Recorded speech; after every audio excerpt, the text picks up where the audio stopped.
Rosto está com quem?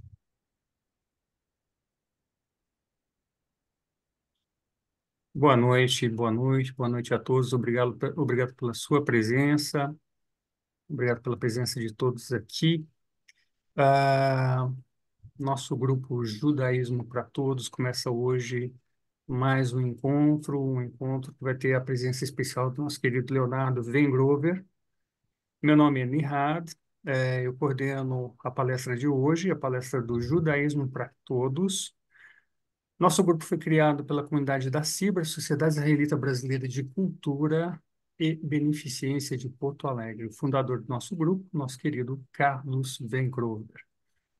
É, Antes de começar a nossa oração de abertura, só uma nota para agradecer aqui, ao longo desse ano, quem tem nos dado todo o apoio para coordenar e convidar os palestrantes tem sido o nosso querido Mário Becker, Mário Leiser, Kátia de Cessar, Nihar, opa, eu, e o nosso querido Carlos Vingrover, é claro.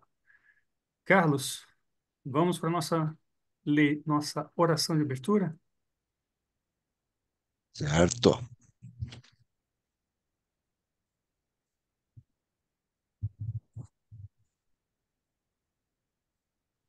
Agora eu posso rezar. Moisés disse: Que bom seria se todo o povo do Eterno fosse constituído de profetas e que Yahvé depositasse seu espírito sobre eles. Números 11, 29. Bendito és tu, Adonai, que ensina a tua Torá a teu povo Israel. Bendito és tu, Adonai nosso Deus, Rei do universo, que nos escolheu dentre todos os povos, dando-nos a sua Torá. Amém.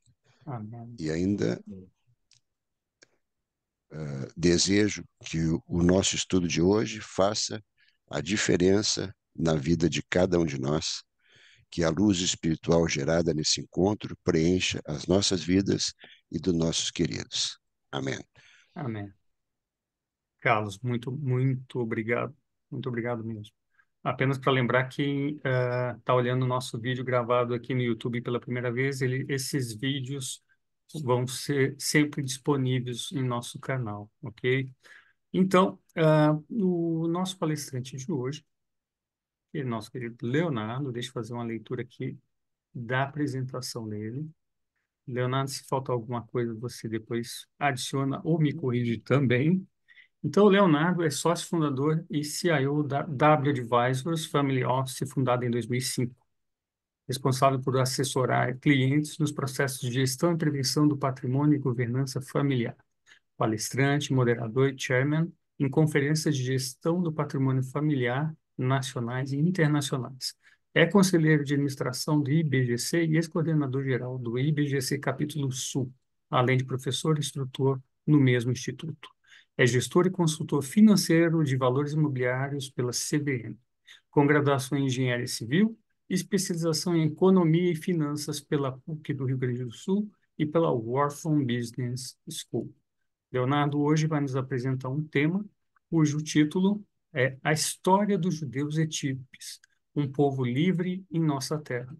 Leonardo, eu passo para ti a palavra e vamos lá. Bom, obrigado, Nihad. Muito obrigado pelo convite. É um prazer estar aqui com vocês. Alguns rostos, quase todos conhecidos já. Então, mais uma vez, obrigado pela presença de vocês também. Eu faço sempre assim um disclosure aqui importante. Eu não sou palestrante, eu sou uma pessoa da comunidade, assim. Então esse currículo aqui pouco importa. Eu sou filho do Levi Vengrover, eu sou neto do Israel Vengrover, sou pai da Estela, do Eduardo e sigo a nossa tradição de passar os nossos ensinamentos que a gente recebeu para eles com o mesmo esforço e a dedicação que os nossos antepassados nos passaram. Bom, eu vou trazer para vocês a minha história. Eu não sou um estudioso, né, do povo, dos judeus da Etiópia, ou do povo Beta Israel. Eu tive o privilégio de ser convidado para uma missão um convite feito pelo Keren Esod, uma agência do governo de Israel. Então, conhecer um pouco da história desse povo e trazer alguns judeus etíopes numa das últimas missões, né? Agora, atualmente, restam pouquíssimos judeus na Etiópia que precisam ser trazidos para Israel. E então eu tive essa brilhante oportunidade e eu vou passar a dividir então a minha tela para que vocês possam voltar um pouco no tempo junto comigo e fazer parte dessa viagem em parceria aqui comigo. Essa apresentação ela está dividida no meu roteiro. Eu cheguei um pouco antes da missão, um final de semana antes, então eu viajei aos redores de Addis Abeba, capital da Etiópia. Eu queria entender um pouco do país que eu estava indo, então vou passar para vocês um breve relato do que é a Etiópia e a relação dela com o povo Beta Israel. Depois disso, nós fomos até Gondar, que é a cidade principal mais perto da região de Wallaka, que era onde estavam os 500 vilarejos judaicos daquela região.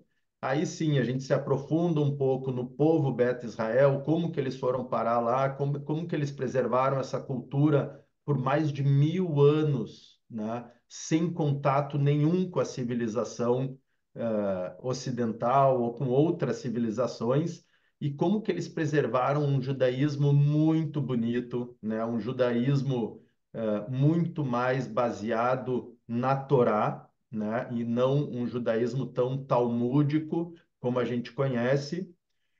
Depois a gente conhece, eu vou passar para vocês o relato de um sobrevivente da primeira grande operação, que foi a Operação Moisés, uma história linda, como todas as outras.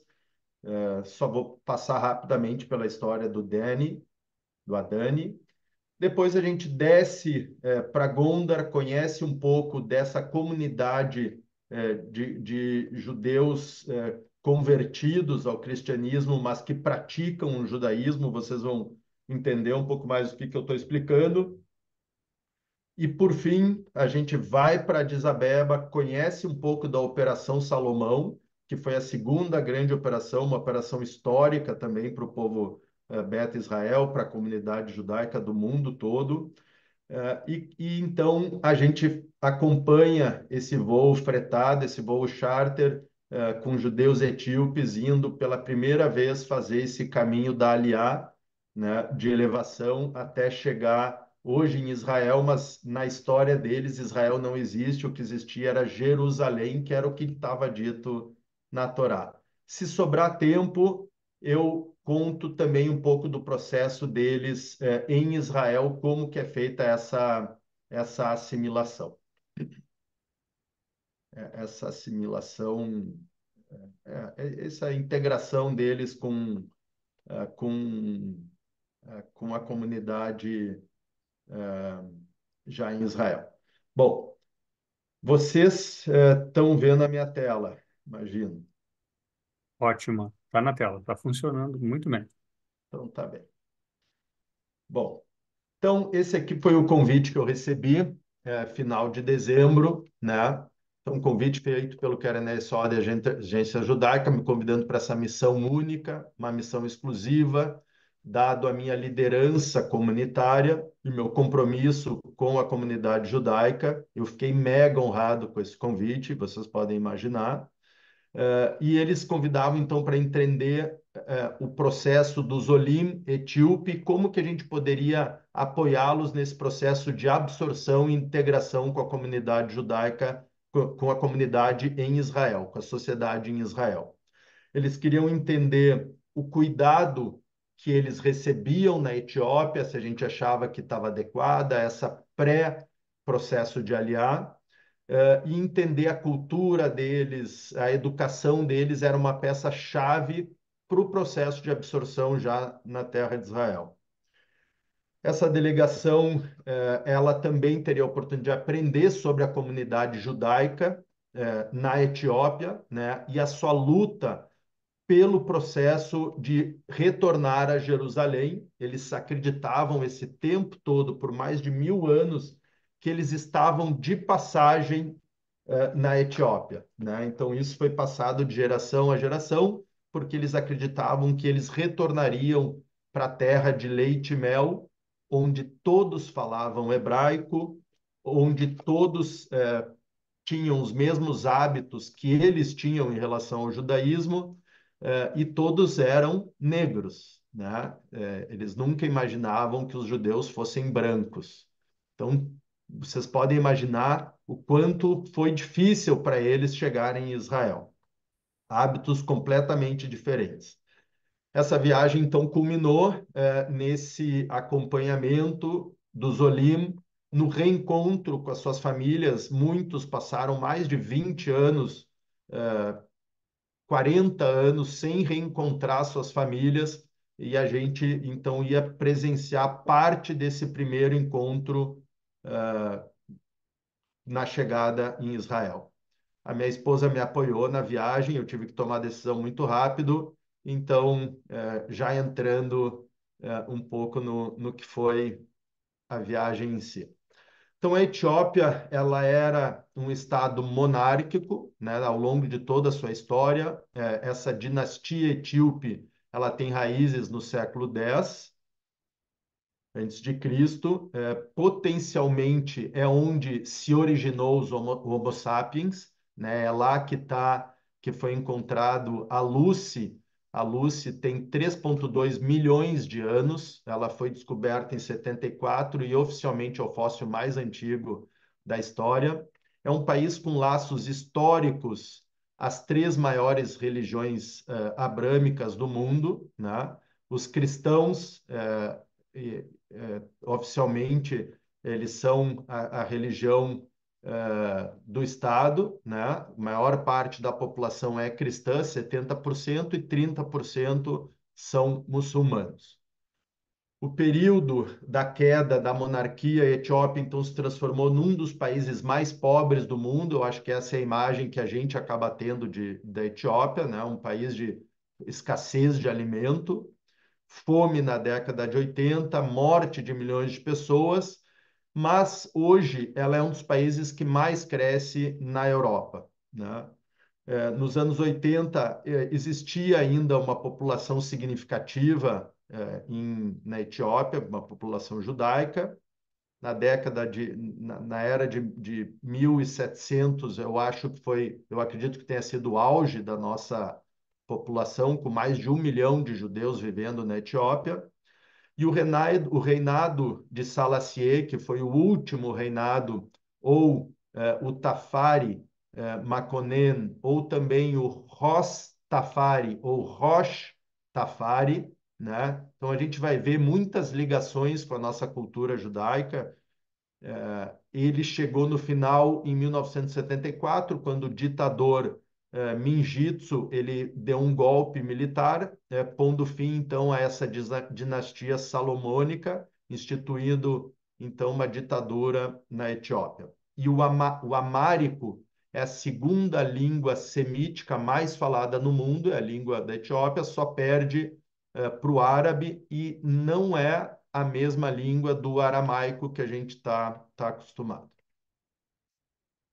Bom, então nessa primeira etapa eu vou passar para vocês assim um pouco do que eu vivi nesses primeiros dias. Aqui a gente não está entrando ainda na história do povo judeu, mas são imagens assim super marcantes. Essa aqui é um táxi andando. Eu fui visitar uma das igrejas.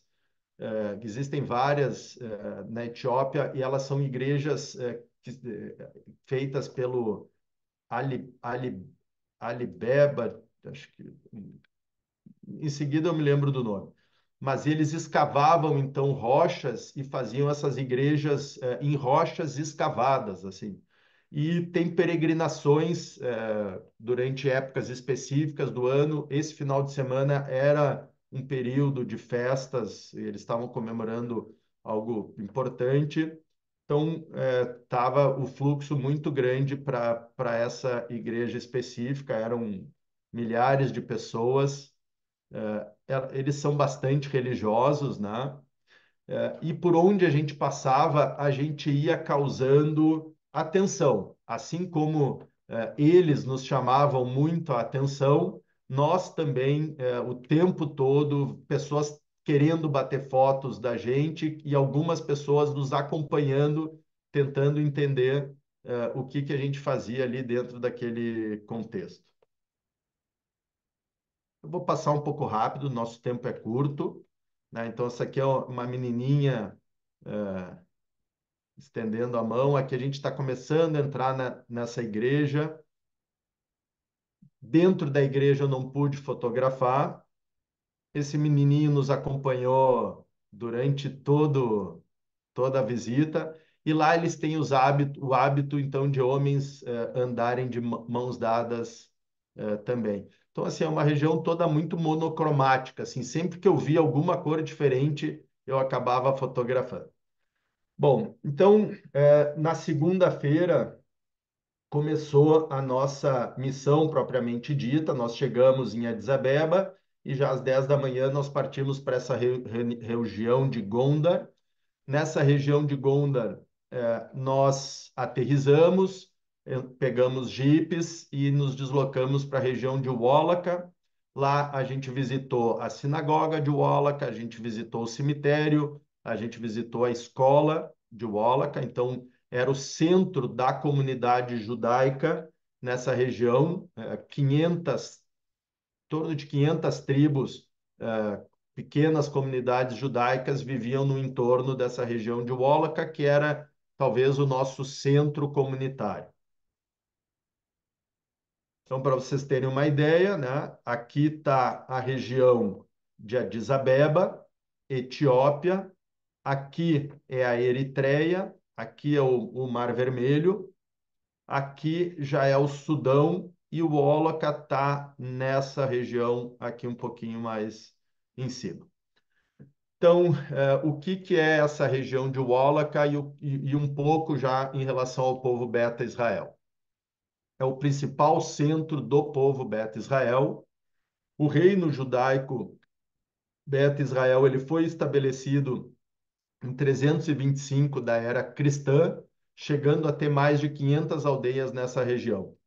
Em 1430, o imperador Yeshak ele invadiu então o reino judaico e anexou toda essa região e exerceu forte pressão religiosa, decretando que aqueles que fossem batizados na religião cristã, eles poderiam então herdar dos seus pais bens, o que naquela época basicamente era terra, né? Agora, quem não fosse cristão não teria o direito de herdar essa terra.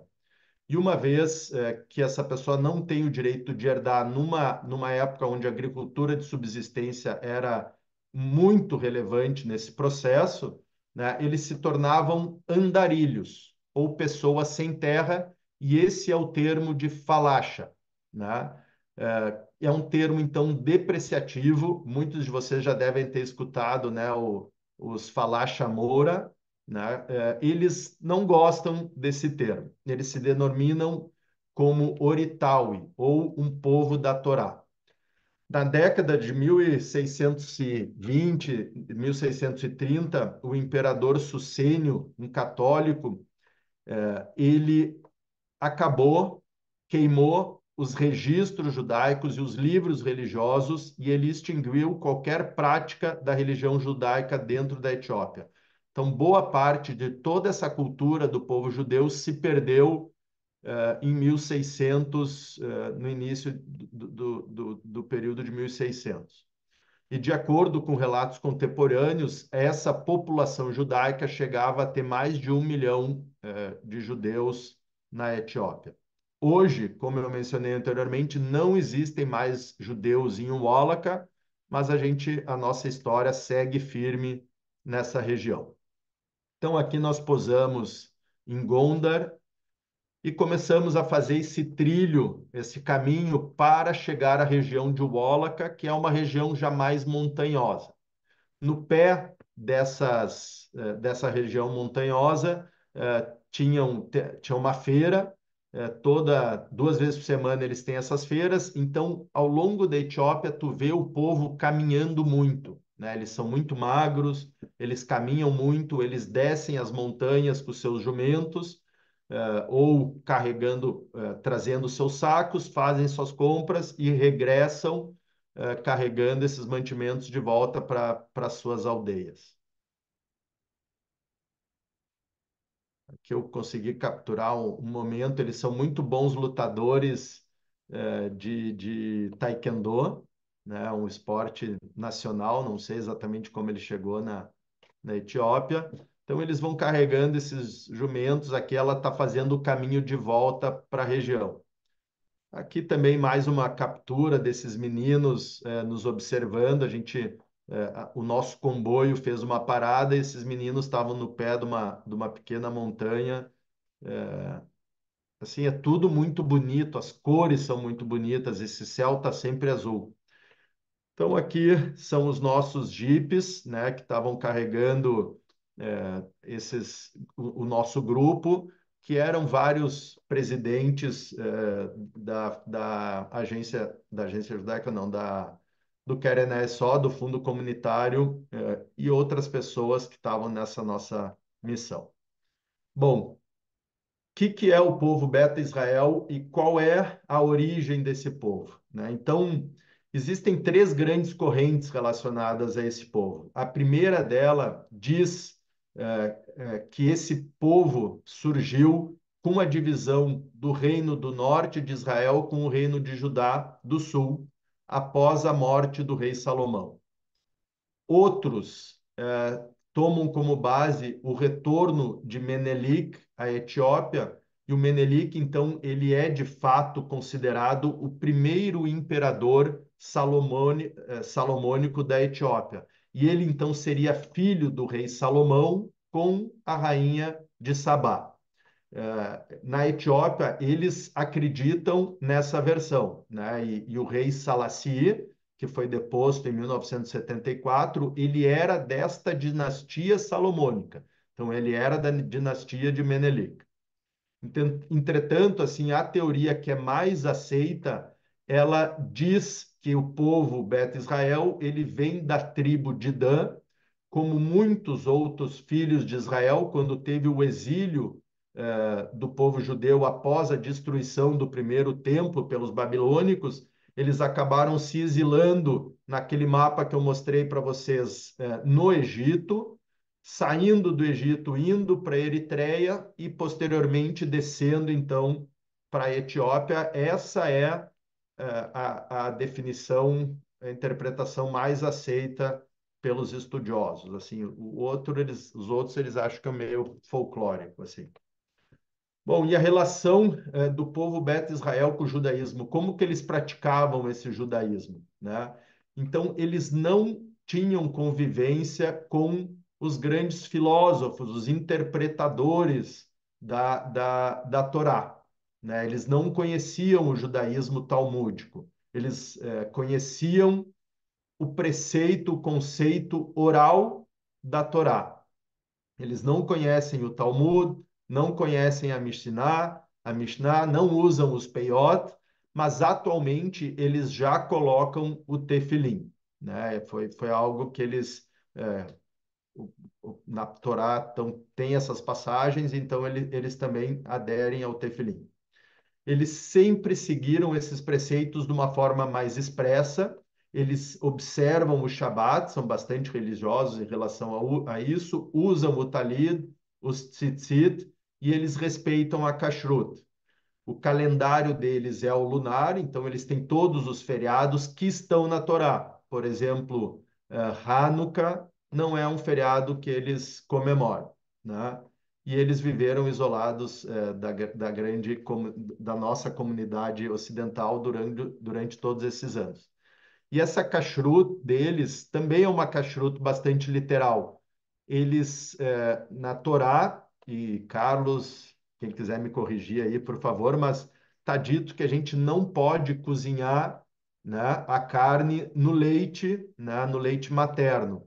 Mas não diz que tu não poderia, então, misturar o leite. Então, tu não pode cozinhar, mas eles, por exemplo, misturam a manteiga na carne, então eles têm essas adaptações.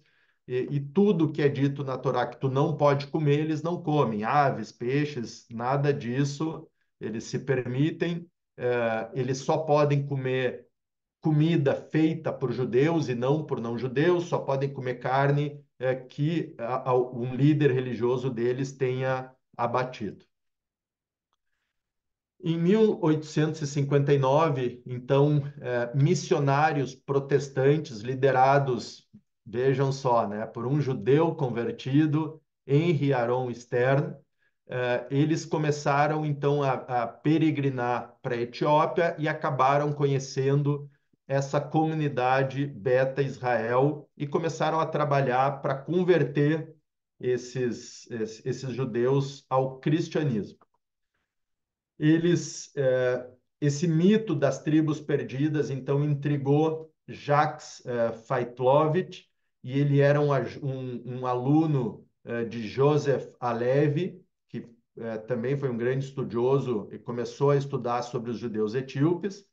Em 1904, então, o Jacques ele liderou uma missão para a Etiópia, e a partir daquele momento, 1905 até 1935, ele trouxe para Israel, ele trouxe, desculpa, para a Europa, 25 jovens judeus. E começou a trazer esses jovens judeus já para a Europa, no intuito de conhecer um pouco mais desse povo. E aqui tem o Micha Feldman, eu vou falar um pouco dele mais tarde, mas o Micha Feldman, ele foi um judeu israelense, mas ele migrou da Alemanha para Israel. Ele foi super ativo com o povo Beta Israel. A história toda dele se confunde com a história dos judeus etíopes. E ele, quando era pequeno, a mãe dele recebeu na casa dela um desses jovens né, que conviveu com eles no início do século passado.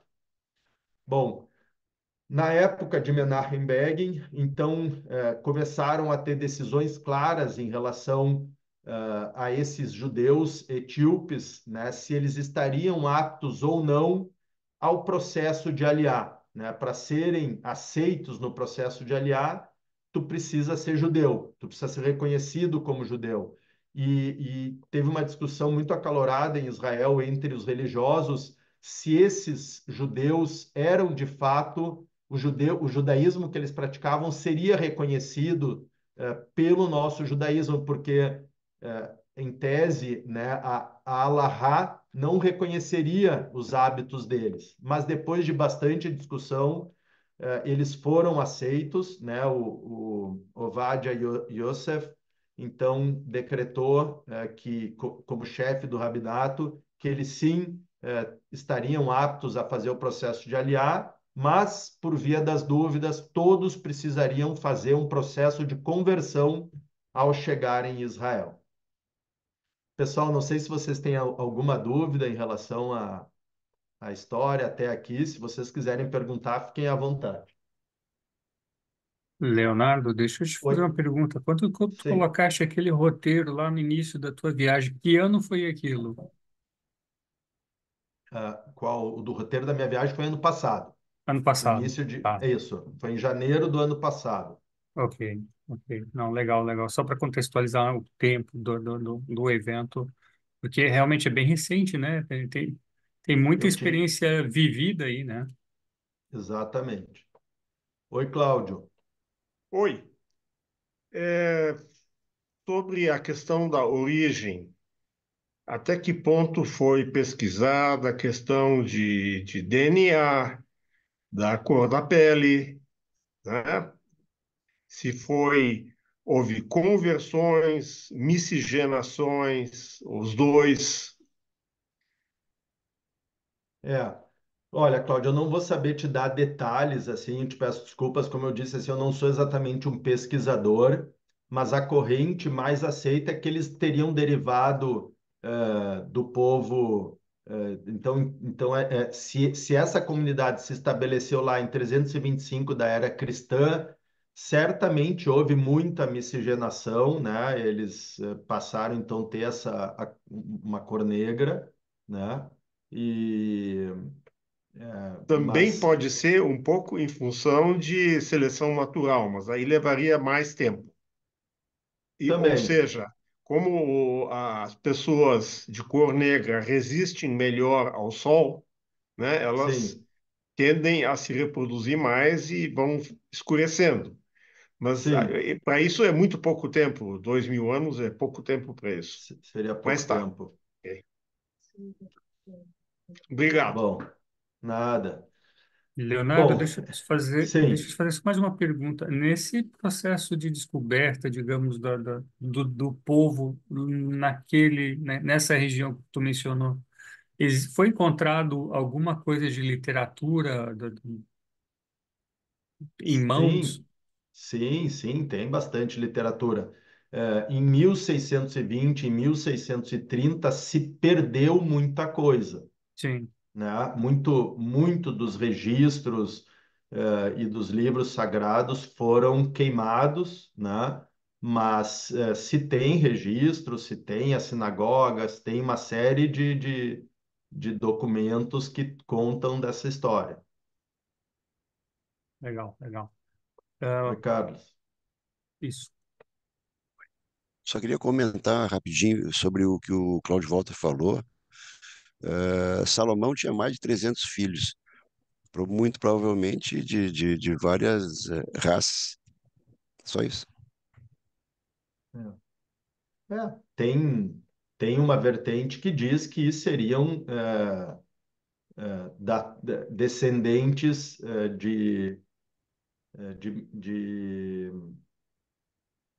do primeiro. Esqueci o nome aqui agora. Daqui a pouco eu me lembro do primeiro imperador, do Menelik. Menelik. É. Mais uma pergunta. Eles eram alfabetizados? Ou uma parte deles era alfabetizada? Eram alfabetizados, sim. Eram Então, alfabetizados. por que essa surpresa em ver que os judeus vindos da Europa ou da Ásia não eram negros? Eles não tinham acesso a revistas, jornais, fotografias? Não tinham nada, Cláudio. Eles, assim, era muito simples. Vocês vão ver algumas fotos, assim, eram comunidades tribais, praticamente Uhum, tribais, né? Então, eles conheciam a Torá. Eu não vou conseguir passar um dos relatos, tá? Mas o relato da Penina, ela conta que eles iam para a escola, é a escola que eu vou mostrar para vocês. Terminava a escola e eu entendo que ali eles aprendiam o Amharic, né? Aprendiam alguma coisa de hebraico também. E certo. quando terminava a escola, o que eles aprendiam na escola era o que estava na Torá e chegavam em casa, no seu vilarejo, eles sentavam em volta da fogueira e mais uma vez o líder religioso contava histórias da terra de leite e mel, de Jerusalém, né? Então Claro. eles conheciam Jerusalém, conheciam e eles imaginavam que lá o judaísmo que era praticado era o mesmo praticado por eles. Mesmo. Natural. Obrigado. Nada. Mas vamos lá, Leonardo, vamos seguir com a apresentação. Então, em 74, o Mingitsu, né, esse revolucionário comunista, ele foi financiado pela União Soviética por Cuba. Ele derrubou, então, o último imperador salomônico, Selassie, e na década de 80, a Etiópia começou a passar por uma guerra civil muito forte, né? E a vida da comunidade judaica, então, se tornou insustentável. Por quê? Porque eles, além de não mais poder exercer o seu judaísmo, então a vida espiritual deles já era difícil, mas a partir daquele momento eles começaram a passar fome, né? Então, de alguma forma, eles precisavam sair e o processo de aliar se tornou uma urgência, né? Junto com tudo isso, começou o movimento de reconhecimento da 1974, 5, como a gente viu anteriormente, de reconhecimento desse povo no processo de aliar. Já tinham alguns movimentos de judeus que começaram a fugir então para o Sudão e serem resgatados. Foi quando a Operação Moisés ganhou força. Então, aqui é a entrada desse centro comunitário.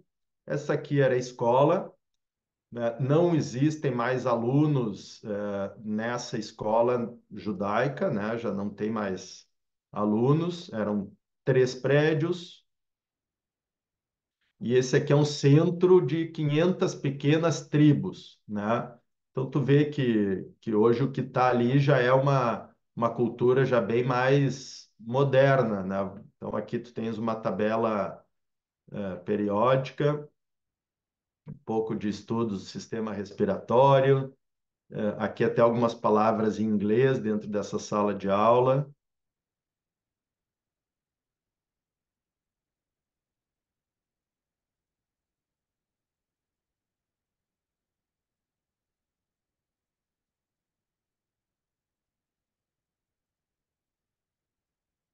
E tem no entorno dessa comunidade, em torno desse centro comunitário, tem comunidades hoje vivendo ali, né? Não são comunidades judaicas.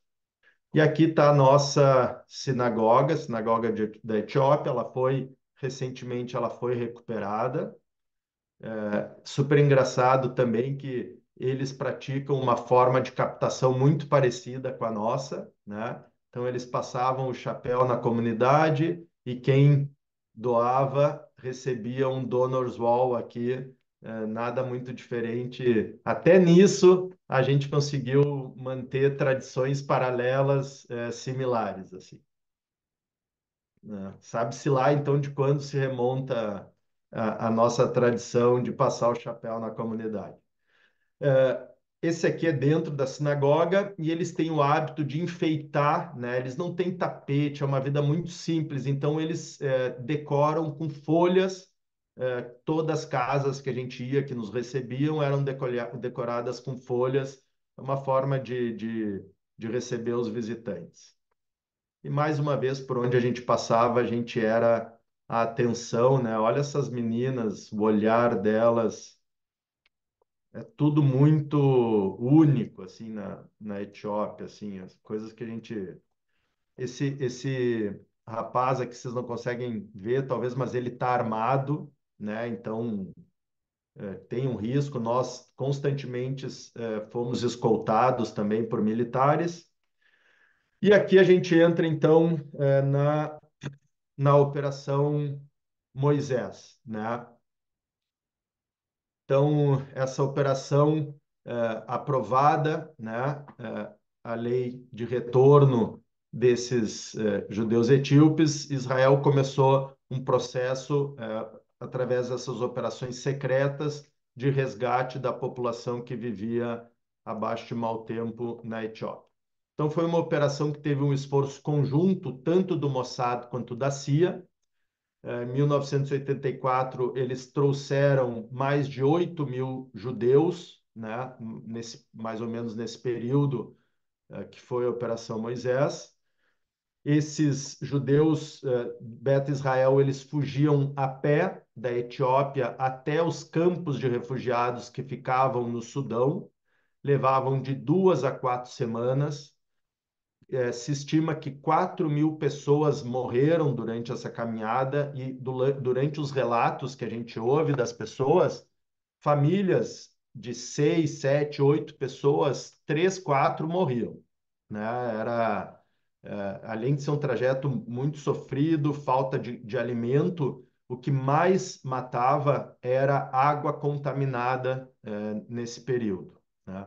O Sudão, então, permitiu que Israel evacuasse os refugiados, mas quando essa história veio à tona, né, eu acho que a Eide estava comentando isso, os países árabes, então, pressionaram o Sudão, que, em consequência, o presidente Jafar al-Numeiri acabou terminando com essa operação. Foram deixados para trás 1.000 judeus etíopes nesses campos, né? E mais tarde, em operações subsequentes, também secretas, aos poucos, eles conseguiram retomar e levar outras pessoas, outros judeus etíopes, até a operação seguinte, que aconteceu em 1991, quando a gente teve um volume maior de judeus fazendo o processo de Aliyah. Então, esse aqui é o relato do Adani. Como ele leva pouco mais de 20 minutos, eu vou resumir para vocês o que ele conta, tá? Então, o Adani, ele é natural daquela aldeia que a gente viu, de uma daquelas pequenas aldeias em Wallach. Ele era uma criança da 6ª série em 82. A atividade da Aliyah começou naquela mesma região onde ele estava, e de repente ele começou a ver que os alunos, os amigos dele, um pouco mais velhos, do 12º ano, já no ensino médio, começaram a fugir do país, começaram a sumir. Mais tarde, então, ele também foi recrutado para se envolver nessas atividades da Aliyah, e o trabalho dele era transmitir para sua aldeia e para aquelas famílias o que seria ir para Israel. Tu imagina que eles viviam num lugar totalmente inóspito, como é que seria fazer esse caminho até chegar num lugar tão distante, e o que eles encontrariam, que segurança um pai deixaria, um pai que não tinha condições de fazer essa peregrinação, deixaria o seu filho seguir esse caminho, né? O pai dele era a favor, a mãe dele era contra, ele era o mais velho da família, e por fim, então, um grupo de jovens se organizou e eles descobriram eles decidiram que eles iriam fazer a Aliyah depois de 8 meses de atividade recrutando pessoas. Nessa época, ele tinha 15 anos. Bom, caminharam 100 quilômetros a pé, ele e outro adolescente, e nesse momento onde eles saíram de Wallach e passaram por essa região que a gente já está mais perto de Gondar, né? E aqui, nessa região, eles então caminhavam 100 quilômetros, outros 100 quilômetros, até chegar à fronteira do Sudão, né? Era no meio de uma guerra civil e tinham muitos rebeldes ao longo desse caminho que tentavam roubar tudo que eles tinham, qualquer tipo de posse que eles tinham. O problema é quando eles saíram da aldeia, em seguida, como era uma guerra civil, ninguém podia ficar transitando, eles foram descobertos pela polícia e ele e o outro menino mais velho do grupo foram presos. Uma semana na prisão, o pai dele descobriu, foi até essa prisão e fez um acordo com os policiais dizendo: olha, eu entrego para cada um de vocês 2 pedaços de carne, desde que vocês deixem o meu filho sair da cadeia. Eles fizeram um acordo: olha, a gente abre a porta da cadeia, eles fogem, em algum momento algum policial vai se dar conta e vão começar a gritar: eles fugiram, e aí eu vou dar um tiro para o alto e vocês vão saber que a gente vai começar um processo de ir atrás deles. Se vocês conseguirem fugir, tudo bem. Se não, eles voltam para a cadeia. Graças a Deus, eles conseguiram fugir, retornaram para casa, e o pai dele perguntou para ele: bom, e agora? Que tu vai fazer? Eu vou continuar com a mesma atividade, eu quero fazer Aliyah. Nesse momento, então, a mãe dele disse: olha, se tu vai deixar ele fazer isso de novo, então eu vou junto, nós vamos juntos. Venderam todos os seus bens, as suas vaquinhas, e começaram a família toda nesse processo. Nessa segunda rodada já não eram 50 pessoas, eram 17. Eles separavam comidas secas para que elas não estragassem e colocavam isso nas roupas, embaixo da sela dos burrinhos, né, dos cavalos, e a forma como eles encontravam para poder se proteger. Então, a maneira era descer até essa região e atravessar esse caminho final, que levava, em média, 4 semanas, e eles tinham que separar coisas para subornar esses rebeldes. Ao longo de todo esse caminho, eles tinham que ir subornando, e se tu ficasse sem dinheiro, tu apanhava, e em alguns casos eles te matavam, né? Não te deixavam seguir caminho. Começaram, num determinado momento, começaram com 17, passando, digamos, no centro comunitário, já eram 70 pessoas, e nesse ponto já eram 300 pessoas nesse mesmo comboio, incluindo mulheres, crianças e idosos, né? Todo mundo muito motivado. Acontece, por fim, então, eles chegaram no Sudão, conseguiram chegar, mas justamente quando eles chegaram lá, a operação tinha sido descoberta e ela teve que ser estopada, né? O Adani foi um daqueles 1.000 pessoas que ficaram presos no Sudão por 11 meses. Por sorte, a Cruz Vermelha conseguiu dar o mínimo de sustento nessa água contaminada. Ele diz que chegou a ver, num dia, mais de 50 pessoas morrendo, né? As pessoas entravam no ambulatório e saíam mortas. As mães tinham medo de entregar os seus filhos para o ambulatório porque era sinônimo de sair morto de dentro do ambulatório.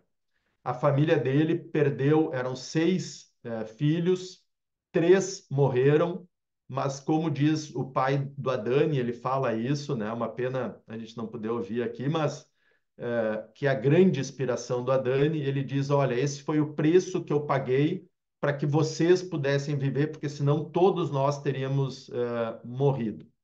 E o Adani hoje ele é diretor de um desses centros de absorção. Ele se formou na Barilã, ele é diretor de um centro de absorção para Olim, na cidade, no centro de Israel, em Kiryat Shapir. Que mais? E aí ele nos disse, olha, a gente vai, vocês vão poder ver, né? A gente até então não tinha visto nenhum molim ou nenhum judeu nessa fila para ir para Israel. Ele disse, olha, vocês vão ver, vão, no próprios olhos dessas crianças, o olhar de esperança, e eu me identifico com elas, porque era o mesmo olhar que eu tinha naquela época. Eu precisava sair dessa pobreza, precisava ir para Jerusalém, para nossa terra prometida. Por fim, ele diz que não era fácil, não é fácil contar essa história, né? Que a família dele se sacrificou tanto, né? Ele mesmo teve que perder 3 irmãos. Tu imagina a culpa, né? E a vergonha, a vontade de não contar essa história. Ele diz que tantos quanto pessoas parecidas com eles conseguiram viver, também têm esse mesmo sofrimento de contar, né, essa dificuldade de contar a história, dificuldade toda que eles passaram.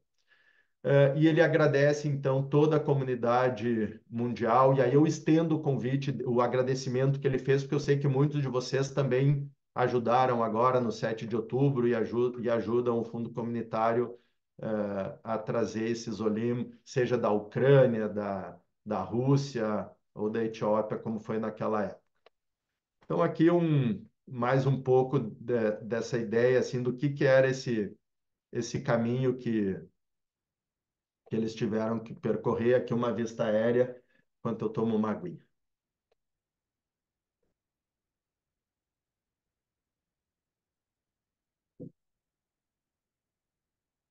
Leonardo, dá para ver que não era uma planície, não foi fácil isso daí, viu? Não, exatamente.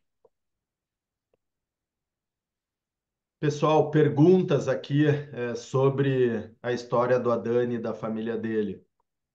A gente está com pouco tempo, vocês estão vendo que eu estou correndo um monte aqui na minha fala. Peço desculpas se eu estiver atropelando alguma coisa, eu quero tentar manter mais próximo do tempo. Mas, Leonardo, a gente tem aí 20 minutos tranquilo, viu? Tá Se tu bom, achar. que bom. Bom, aqui a gente visitou o cemitério. Aqui nós fizemos uma reza, a gente fez uma reza, uma homenagem a esses 4.000 judeus que morreram nesse percurso, inclusive aos 3 irmãos do Adani.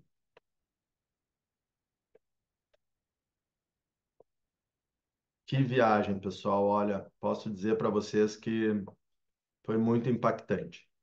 Nessa etapa, então, agora da viagem, a gente, então, visita a sinagoga, a gente sai de Woloka e vem para Gondar. Em Gondar, a gente visita a sinagoga, a gente visita o centro de absorção pré-aliá, e depois a gente voa para Addis Abeba para conhecer um pouco da história da Operação Salomão. Então, de novo, a gente está em Woloka, e depois a gente desce para Addis Abeba.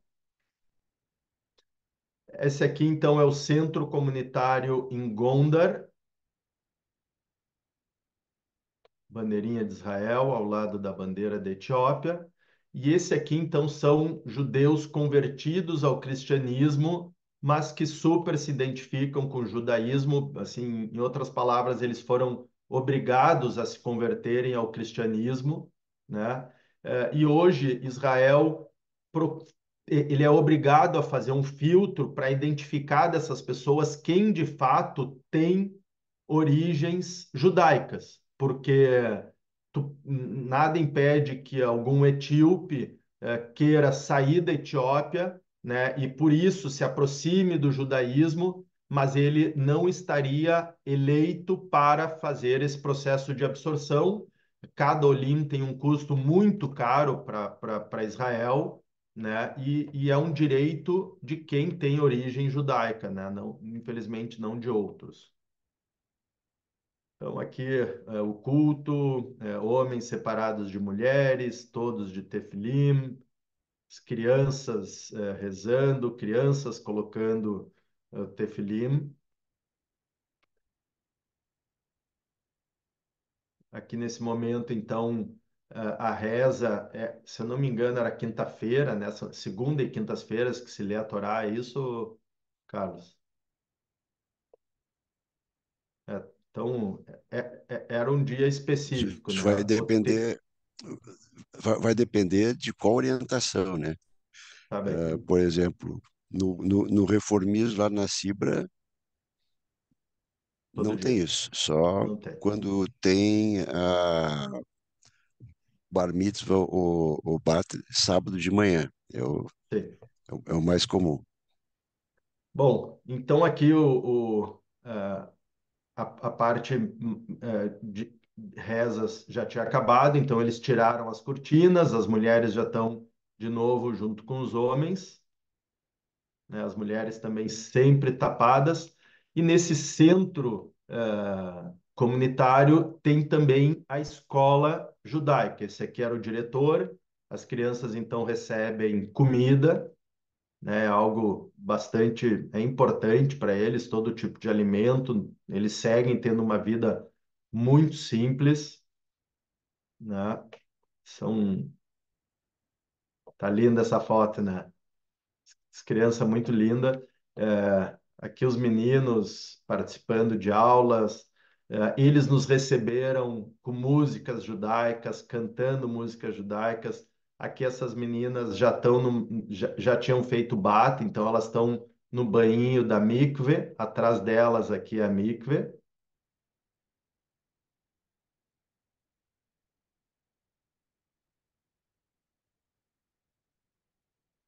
Mais um pessoal em sala de aula. Esse menino estava com a camiseta do Brasil. A Kate Borger, não sei se alguém aqui conhece, paulista, ela foi uma das outras brasileiras que me acompanhou nessa viagem. E, bom, aqui a gente já entra, então, na agência judaica, que é essa primeira etapa da absorção do processo de aliar. Então, aqui todas essas pessoas já estão recebendo aula sobre judaísmo, né, e sobre Israel, do que eles vão encontrar em Israel, como que eles fazem para pedir água, como que eles fazem para pegar um ônibus, como que eles fazem para tirar uma carteira de identidade. E, Cláudia, assim, hoje essas pessoas já têm acesso, né, a celular, então elas já sabem que existe Israel, que não é só Jerusalém, já sabem um pouco do que elas vão encontrar, mas elas continuam sendo pessoas muito simples, né? O choque cultural para elas é muito grande. E não só para elas, para as pessoas que estão em Israel também. O povo de Israel é um povo muito ocidentalizado, é um povo muito moderno, né? Tem um choque cultural importante ao receber essas pessoas que estão longe de familiares, muitos deles por mais de 40 anos, vão reencontrar um irmão, vão reencontrar um filho ou um pai, talvez, né? Então, tem diversas histórias. Essa menininha também está na fila para aliar, né? Então, vocês conseguem perceber essa foto aqui, né? Vocês estão vendo aqui os pezinhos, né? Ela está carregando o irmãozinho dela no colo. Olha o olharzinho dela, triste, né? Um olharzinho tristinho. O que que acontece nesse processo de aliar? Assim como a Dani, eles tiveram que vender as vacas, né? Quem está num processo de aliar tem que vender tudo que tem de imóveis, assim, tudo que ainda resta, porque eles vão abandonar o país. E eles, ao mesmo tempo, eles precisam continuar trabalhando, porque não tem uma data exata de quando que eles vão deixar o país. Então, aqui, ela precisa cuidar do irmãozinho, porque os pais estão trabalhando, mas são subempregos, porque a comunidade local já sabe que eles não vão investir num profissional que vai deixar o país logo em seguida, né? Aqui, também no mesmo centro comunitário, eles fazem os seus próprios talhes. Então, aqui no chão tem um buraco onde ele bota os pés e eles estão. Eu nunca acompanhei um processo de tecelagem assim, né? Eles estão construindo os seus próprios talhes. E aqui a nossa escolta, né? O tempo todo a gente escoltado por esse pessoal. E por fim, então, saímos de Gondar, daquela região então, que está perto de Wallachia, né? E aqui está o nome do imperador, era o Lalibela, que fazia as igrejas cristãs que eu mencionei para vocês. Desculpa que eu esqueci. E a gente desce, então, aqui para Etiópia. Bom, nessa etapa da Etiópia, nós fomos até a embaixada, onde fomos recebidos pelo embaixador americano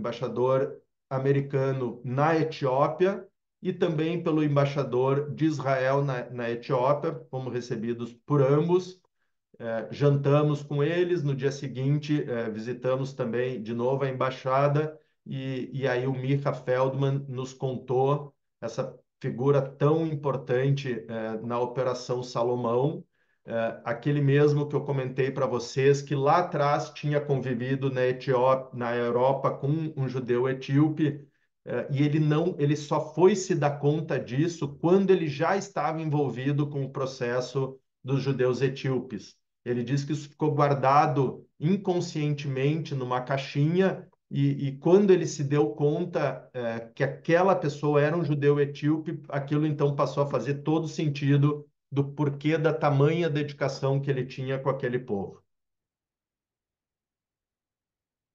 Foi uma operação militar secreta durante menos de 2 dias, durou 36 horas. Nessas 36 horas foram 35 voos diretos de Addis Abeba para Tel Aviv.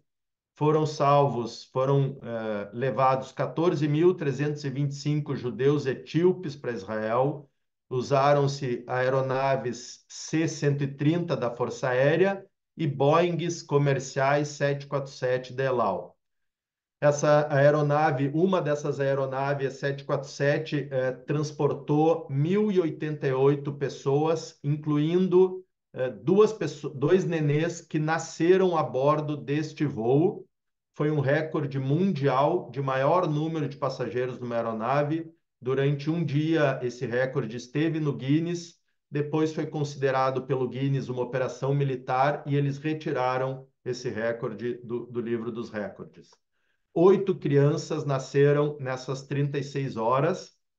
Não sei quem de vocês se lembra do Arié Oz, um piloto da Força Aérea de Israel que participou da Operação Salomão e da Operação de Entebbe. Ele esteve em Porto Alegre. Eu trouxe ele para uma palestra para a comunidade judaica. Então o Ariosa ele nos contou de como foi essa operação naquela oportunidade, né?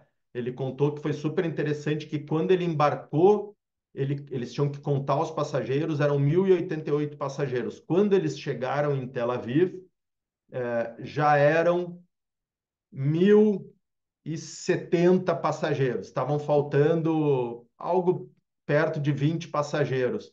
E ele disse: não é possível, e contou de novo. Faltavam 17, 18 passageiros, até que ele percebeu que embaixo das saias das mães, as saias estavam se mexendo. Ou seja, as mães estavam escondendo seus filhos, né, com medo, do que elas poderiam encontrar. Algo interessante que o Arias também contou é que quando eles sobrevoaram Jerusalém, ele avisou para a população que eles estavam sobrevoando Jerusalém e todos começaram a cantar Yerushalayim Ashel Zahav, né? E ele não podia acreditar que aquele povo negro, tão diferente do que a gente está acostumado, estavam cantando uma música com a mesma entonação e com a mesmo ímpeto que nós também estaríamos cantando. Ele disse que foi muito emocionante. O governo Mingitsu, aquele ditador, ele estava prestes a ser derrubado, né? Então, todos os judeus, essa já foi uma operação diplomática, como eu mencionei, ficaram sabendo dessa operação e começaram, então, a descer de Gondar, de todas as regiões, para Addis Abeba e se cadastrar para poder participar da operação. Muitos foram roubados, tantos outros foram mortos naquele percurso, de novo, de Gondar ou de Wallaka até Addis Abeba. Mais uma vez foi feito a pé, né, por esses judeus. E a operação se deu num Shabat, porque assim teriam mais aviões comerciais, e foi permitido pelos judeus religiosos, porque se tratava de salvar vidas, né? Os judeus viajavam sem nenhuma bolsa, sem nenhuma sacola, eles não podiam carregar nada. Toda a sua história foi deixada para trás quando eles embarcaram naqueles voos. Bom, aqui a gente tem a história também da Penina, né? Eu não vou contar a história dela, porque ela assim, tem muita similaridade. Assim, é duro dizer que tem similaridade com a história do Adani. A história dela é única, é lindíssima. Eu mando o link para vocês. Vale muito a pena vocês escutarem. Mas tem um pequeno trecho que ela conta, né? Que quando ela chegou em Israel, ela foi estudar numa escola e ela tinha colegas brancas, né? No processo de absorção, ela foi para uma parte de Israel, era só escolas, meninas brancas. Num determinado momento, teve a Operação Salomão e ali chegaram muitos judeus etíopes, negros. E o diretor da escola dela então disse para ela: olha, Penina, deixa eu te pedir um favor. Está chegando um grupo de judeus negros, etíopes, e eu gostaria que tu ciceroneasse esse grupo, que tu os recebesse e acolhesse eles na nossa escola. Diz que ela olhou para o diretor e disse: tá, mas por que eu? Né? Não entendi. Ela já estava, então, totalmente. O processo dela de absorção já estava completo, ela não se identificava, né? Mas em seguida ela se deu conta, né? Quando ela conheceu essas meninas, ela começou a identificar o cheiro, ela começou a identificar as comidas, ela começou a identificar o idioma, o sotaque, e ela passou a acolher essas meninas. E as amigas antigas dela então disseram para ela: Penina, tu precisa decidir se tu quer seguir com as tuas novas amigas ou se tu vai seguir conosco, né? E usou um termo também pejorativo. eh, eh, em seguida eu me lembro, né? Kushit, Kushit, que era alguma coisa tipo negro, assim. E ela saiu correndo, foi para casa chorando. A mãe dela trabalhava, a irmã dela estava em aula, e a vizinha dela, que gostava muito dela e da irmã, era uma sobrevivente de Holocausto, da Hungria. Penina, o que está acontecendo? Por que está chorando? E ela contou essa história, né? E diz que então a vizinha dela olhou para ela, a Masha, né? Tu volta agora para a escola e diz para essa menina branquela que cheira a queijo amarelo fedorento que ela vá para a praia tomar sol todos os finais de semana até conseguir um bronzeado parecido contigo. Eu não vou aceitar que ela diga isso. E ela voltou para a escola, fez isso, e ela acabou virando a rainha da turma depois de ter feito isso. Isso é muito emocionante. Coisas que só acontecem em Israel. Uma sobrevivente de Holocausto dá esse acolhimento para uma menina negra, judia, etíope, e ela disse que foi a grande lição de moral da vida dela. Bom, nessa etapa, a gente está na última etapa aqui, já correndo, embarcando, então, nesse voo direto de Addis Abeba para Tel Aviv. E aqui são os judeus etíopes. Eles, como eu disse, eles venderam tudo, eles procuram estar com roupas bonitas, eles estão preparados para chegar nessa nova vida, nessa nova etapa, né? Tu vê que já são esse pessoal aqui, por exemplo, já é um pessoal mais culto. Eles falavam inglês. Essa menina é formada em publicidade e propaganda. Outros não tanto, né? Alguns mais simples. Olha a lindeza dessa moça também, né? O olhar dela, impressionante. E eu tomei também o cuidado de identificar quantas crianças teriam nesse voo e comprei camisetas do Neymar e da seleção brasileira para todas as crianças. Todos conheciam o nosso jogador, eles gostaram. Ao longo do voo, a gente foi conversando, eu tive a oportunidade de conversar com cada um deles, conhecer, cada um deles não, né? Mas com alguns deles e conhecer um pouco das suas histórias, o que eles esperavam conhecer em Israel. E aqui foi quando a gente aterrissou. Eles ainda não se encontraram com os seus familiares nesse momento. Eles estão recebendo aqui, então, uma mensagem do presidente do Fundo Comunitário, e em seguida eles iam se encontrar com seus familiares, mas aí eles pediram então que nós nos retirássemos da sala, porque era um momento bastante íntimo. E eu quero passar então esse vídeo do momento da chegada deles no aeroporto Ben Gurion.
Vocês estão ouvindo o áudio?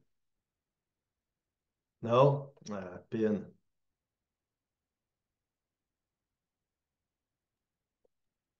Só um minutinho. Passar o áudio, Leonardo, tu tem que descompartilhar e quando for Exato. compartilhar, É, tem um local ali que tu tem que eu sei. checar duas vezes ali. Eu acabei me Um passando aqui, compartilhar o não. áudio e o outro otimizar para vídeo. Vamos ver se agora vai.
Bom, pessoal, 160 mil judeus etíopes hoje vivem em Israel, 95 mil nascidos na Etiópia, 65 mil nascidos em Israel, e ainda restam 1.500 judeus convertidos, agora menos, 150 vieram conosco, e teve já algumas operações subsequentes, né, depois, posteriormente a nós.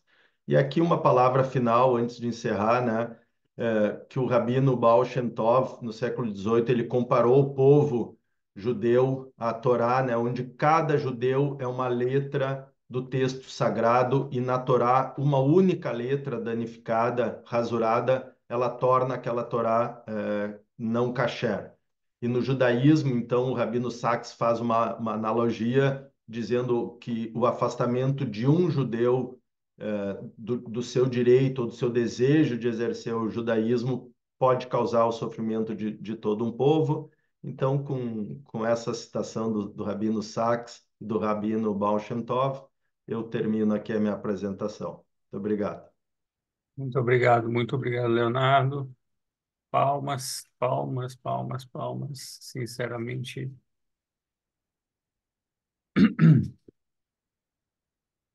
É uma, é uma história muito bonita, né? Dá um privilégio poder ter acompanhado essa missão.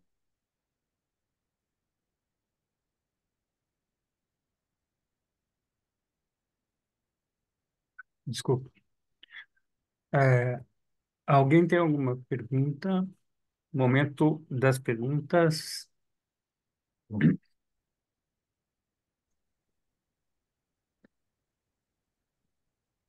Vamos lá. Cláudio Walter, meu querido.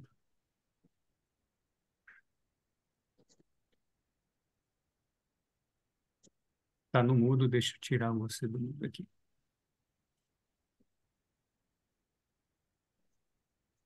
Cláudio, a gente não te escuta por Áudio enquanto. microfone. Não, Cláudio Walter, não, tá mudo, a gente não está escutando você. Agora deu, desculpa. Agora tá ótimo. Depois das minhas perguntas, é a última vez que eu vou falar disso, também não dá mais tempo. A Solange, aqui do meu lado, ponderou que esses nossos irmãos da Etiópia podem ter, provavelmente, sim, uma história muito parecida com a nossa, né? Todos nós partimos do Mesopotâmia, Oriente Médio, Norte da África. De certa forma, todos nós éramos mouros, morenos, né? Moro significa morenos. E de lá, alguns foram para cima e houve uma certa miscigenação e ficaram mais claros, e outros desceram para o sul e houve uma certa miscigenação e ficamos mais escuros. Faz sentido e eu gostei dessa ideia, né? Muito obrigado pela palestra, estava muito boa, fez pensar, vai fazer pensar mais ainda. Obrigado, Obrigado, Cláudio. Cláudio. Obrigado, Simone. Eu também gostei da analogia, acho que faz todo sentido mesmo. Pequeno comentário aqui, Leonardo, olha só. Rapidinho, comentário do chat. Kátia de Cessar fez a pergunta: como é que foi a integração deles em Israel, esse acolhimento? É, então, assim, a última etapa da apresentação seria para falar um pouco da absorção deles já em Israel. Então, é um processo difícil, né? Não é um processo fácil. Digamos que a gente já evoluiu muito nesse processo de absorção, mas está longe assim de se atingir uma igualdade, até porque existe uma diferença cultural, assim, né? Eles são levados para o centro de absorção, eles têm direitos maiores do que qualquer outros Olim. Eles podem ficar no centro de absorção por, se eu não me engano, por 3 anos, e depois eles vão tendo processos mais leves do que os demais Olim. Ali eles têm toda uma cultura, toda uma integração. E assim, eu acho que o mais interessante, né, eu não vou poder trazer isso com profundidade, com detalhes, mas é algo que esse choque cultural traz, porque eles vivem numa cultura muito patriarcal, tribal, né, onde o avô, o pai, ele é a grande figura daquela família. Quando eles chegam em Israel, acontece exatamente o oposto, porque os pequenos, eles conseguem, os pequenos conseguem se integrar muito mais rápido na sociedade. Os pequenos aprendem os costumes, os hábitos, a língua, tecnologia de forma muito mais rápida do que os mais velhos. E eles, então, acabam que tendo que fazer, eh, eles acabam sendo o centro das suas famílias, né? Então, como que tu faz, como que tu dá vazão para esse pessoal da terceira idade, né? Então, isso é algo que é trabalhado também nos centros de absorções. Tem centros que acabam trazendo o pessoal que está mais apto à tecnologia. Então, eles vão fazendo um trabalho muito bonito, muito bem feito, mas que requer melhorias, que não é fácil, né? Eu assisti o depoimento de um menino que já está em Israel e está assim, em franco processo de absorção. Ele estava com uma dor de dente. Ele dizia que estava com uma dor de dente e a gente achava que ele estava com uma dor de dente. E ele disse que na verdade não, que era uma dor nevrálgica, de tão nervoso que ele estava de ter que contar a história dele para nós. O rosto dele paralisou e ele não conseguia mais falar. Então, a Nossa, gente, fala, é. Carlos. Ô, Leonardo, olha, que trabalho lindo, né? Que tu teve essa oportunidade de participar. E eu queria te contar, bom, eu já contei para ti, mas vou contar para outras pessoas. Eu participei da Operação Moisés no início da década de 80. E o que eu queria contar é que naquela época a gente não fazia ideia de quando ia terminar, sabe? E agora o Leonardo participou da Operação Salomão, que foi a última, que realmente, olha, foi uma história assim de vidas que a gente não consegue descrever, né? E não consegue nem avaliar, não, a gente não tem ideia da grandeza dessa mitzvah que foi feita. Então, eu te agradeço muito, Leonardo, por estar aqui com a gente, para compartilhar com a gente essas emoções, essa história toda. E a gente aqui, a gente dá muito, muito valor. E também é legal tu divulgar o Carné Só, do Fundo Comunitário.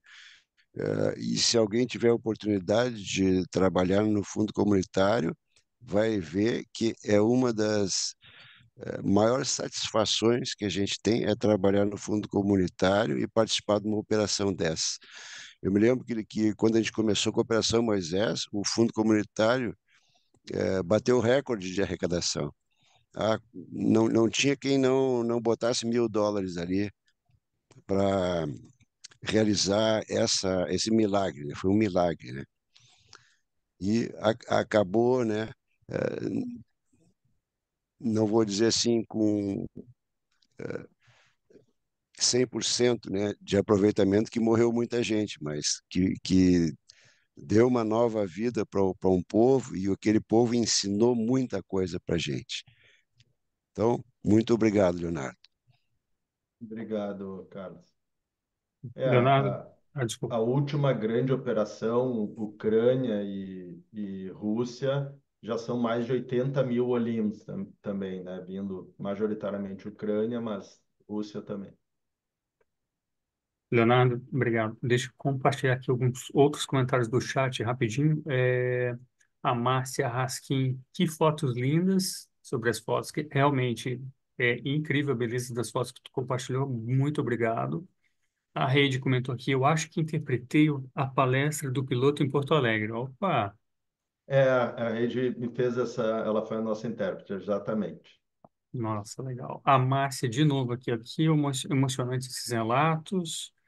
É, O, Contar pode mais falar. um detalhezinho do Ariós, é muito bonita a história dele. Ele foi sobrevivente do Holocausto, né? A mãe dele fugiu da Alemanha, eles entraram na Holanda e ela literalmente empurrou ele para dentro de uma fazenda e a irmã para dentro de uma outra fazenda.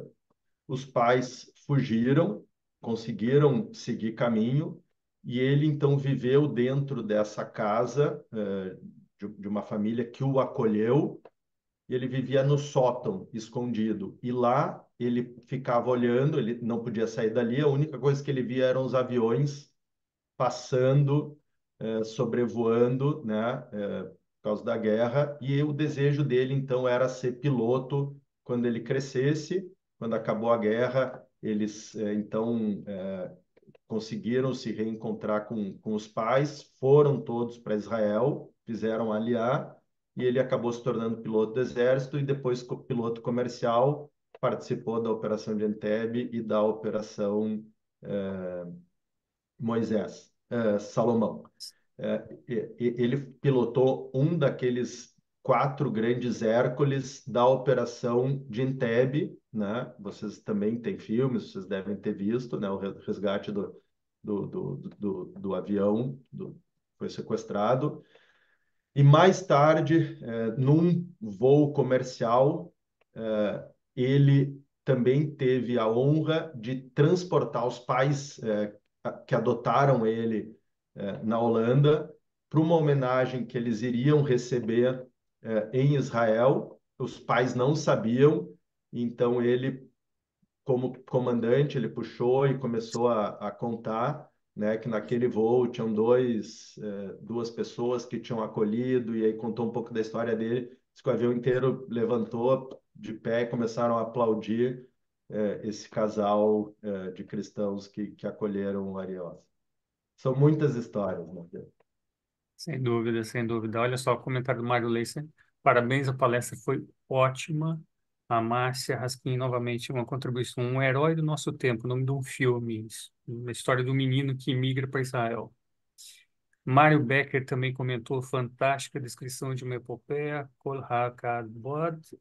Leonardo e a Raquel Melamed, muito obrigado por transmitir sua experiência fantástica. Mário Leiser, novamente uma aula de história e cultura. Leonardo, eu vou te dizer uma Obrigado. coisa, eu fico imaginando ali aqueles olhares no aeroporto chegando, buscando a Jerusalém, é emocionante. Parabéns. Tenha orgulho de ti e tenha certeza que todos aqui têm muito orgulho de ti. Obrigado. Muito, muito, muito parabéns. Realmente, Obrigado. sem palavras aqui. É, mais alguma pergunta, pessoal? Então, muito obrigado. É, eu tenho uma última pergunta para ti, Leonardo. Qual, qual a tua lição de vida que você tirou dessa missão linda e maravilhosa de vida? Assim, eu acho que o que mais me marcou, né, nessa viagem, conhecer todas essas histórias, é a força do nosso povo, assim, a força da nossa cultura. Aquilo ali é uma prova assim de como a gente coloca esforço em preservar toda a nossa história, assim, né? Como que eles conseguiram preservar isso de uma forma tão remota, tão isolados, de uma maneira tão fiel, né? A mesma que a gente vem fazendo, né? Então isso dá uma força muito maior em relação ao que era a Torá, como que ela foi passada, né? Toda a nossa cultura oral, toda a nossa cultura escrita, e como isso é bonito e como e eu sigo trabalhando de alguma forma, todos esses ensinamentos com os meus filhos também, né? Com a nossa comunidade. Como é bom, eu recebi muito da nossa comunidade, né? Eu sempre digo isso, eu me sinto super privilegiado em ter convivido e ter recebido tanto da nossa comunidade, e é quase como uma obrigação também poder seguir passando tudo que a gente aprendeu e continuar essa história, esse legado do nosso povo. Então, acho que essa é a principal história que fica, mensagem que fica. Muito obrigado. Muito obrigado. Povo querido, nossa pequena comunidade realmente tá bem acompanhada de pessoas liderando projetos importantes. Leonardo Vengrover, que, que bênçãos recaiam sobre todas as tuas próximas gerações. Excelente trabalho. Muito obrigado. Um abraço a todos e Obrigado. te deixo com as últimas palavras para encerrar nosso encontro. Olha, assim, eu faço das minhas últimas palavras, assim, a resposta à tua pergunta, Nihad, assim, a importância de a gente seguir mantendo todo esse legado, vale a pena todo esse esforço, né? Então, muitas vezes o esforço que a gente está fazendo hoje pode até não ser para a nossa geração, mas vai ser para outras, e muitas outras gerações fizeram esse mesmo esforço para nós. É como se cada judeu fosse de fato uma letra da Torá, né? Quem não leu esse livro do rabino Jonathan Sachs, ele é lindíssimo, ele dá assim, o que é ser judeu, né? Então, a importância que cada um de nós tem nessa história. Obrigado. Muito obrigado. Um abraço a todos e até a próxima. Do judaísmo para todos. Um abraço. Tchau, boa noite, obrigado. Tchau, boa noite.